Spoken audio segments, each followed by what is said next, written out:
Hi guys, my self Lokesh. Chemistry की class में आप सभी का स्वागत है। हम पढ़ रहे हैं बीएससी पार्ट फर्स्ट ईयर की first unit weak interaction.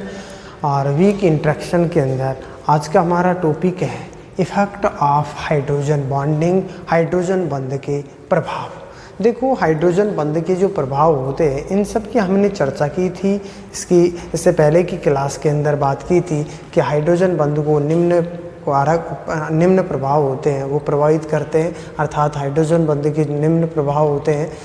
Number 1 भौतिक अवस्था, नंबर 2 गलनांक और कवथनांक, नंबर 3 वाष्पन की ऊष्मा, नंबर 4 अणुभार, नंबर 5 श्यानता, नंबर 6 विलेयता, नंबर 7 घनत्व, नंबर 8 क्रिस्टल संरचना, नंबर 9 असंगुणन, नंबर 10 पैरावैद्युतांक, नंबर 11 हाइड्रेट का स्थायित्व और नंबर 12 अम्ल सामर्थ्य है। देखो, इसके बाद में हमने बात की थी कि फिजिकल प्रॉपर्टीज़ क्या होती है, भौतिक अवस्था क्या होती है, ठीक है, भौतिक गुणधर्म क्या होते हैं, गलनांक कवथनांक क्या होते हैं, ठीक है, इन सब की हमने चर्चा की थी। ये एग्जाम्पल लिए थे NH3 और HF का कि ये यहाँ पर ये NH3 और HF होते हैं, इसके अंदर स्ट्रॉन्ग हाइड्रोजन बॉन्डिंग पाई जाती है, इसलिए इनके जो गलनांक और कवथनांक के मान क्या होते हैं, उच्च होते हैं तुलना में अन्य इनके जो यौगिक होते हैं उनके तुलना में। ठीक इसी प्रकार हमने एक एग्जाम्पल लिया था ऑर्थोक्लोरोफिनॉल की तुलना में जो पैराक्लोरोफिनॉल होते हैं उनके जो गलनांक और कवथनांक के मान क्या होते हैं, उच्च होते हैं।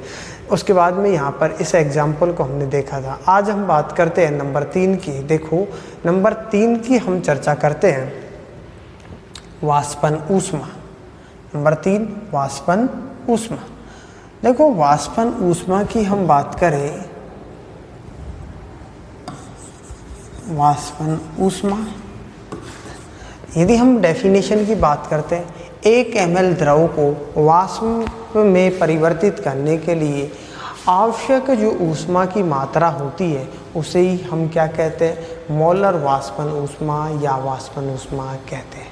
1 ml जो द्रव होता है उसको वाष्प में परिवर्तित करने के लिए आवश्यक जो ऊष्मा की जो मात्रा होती है उसे हम मोलर वाष्पन ऊष्मा कहते हैं।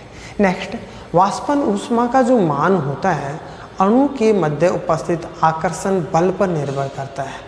किसके ऊपर निर्भर करता है? आकर्षण बल पर निर्भर करता है, ठीक है। नेक्स्ट देखो, आकर्षण बल के जो मान होते हैं अधिक होने पर वाष्पन ऊष्मा की जो मान होते हैं वो भी क्या होते हैं, उच्च होते हैं। अर्थात आकर्षण बल के मान अधिक होने पर वाष्पन ऊष्मा के मान क्या होते हैं, उच्च होते हैं।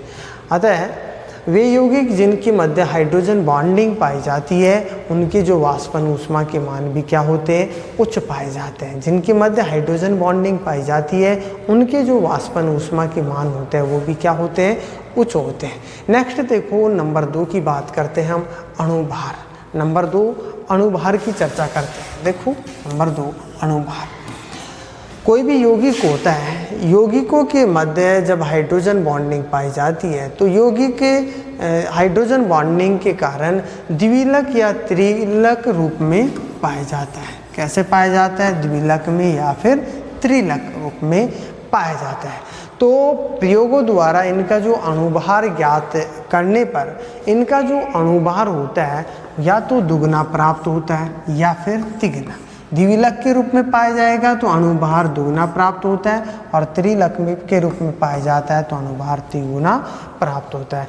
और इसका जो स्पष्टीकरण किसके द्वारा? हाइड्रोजन बंध के आधार पर किया जा सकता है। फॉर एग्जाम्पल, एसिटिक एसिड होता है, इनका जो अणुभार होता है एसिटिक एसिड, देखो एसिटिक एसिड का जो अणुभार होता है वो कितना होता है? 60 होता है, 60 होता है। तथा यह एक कैसे क्या बनाता है? द्विलक बनाता है, जिससे इसका जो अणुभार क्या हो जाता है? 120 हो जाता है। देखो, जो एसिटिक एसिड होता है उसका जो अणुभार 60 होता है, यह द्विलक यौगिक बनाता है, तो अब इसका जो अणुभार कितना हो जाता है? 120 हो जाता है, अर्थात 120 हो जाता है। फॉर एग्जाम्पल देखो, इस प्रकार से ये एसिटिक एसिड है, ठीक है, ये एसिटिक एसिड है।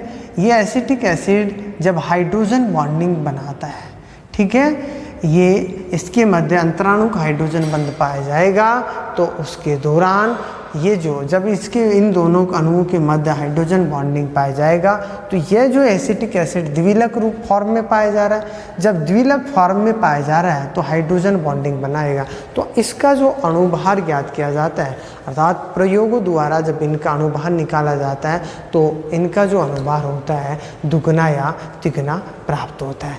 तो यहाँ पर हमने देखा है कि इसके अंदर कि इसका अणुभार क्या होता है। देखो नंबर 4 तक की बात कर ली है अपन ने, नंबर 5 की बात करते हैं नेक्स्ट क्लास के अंदर।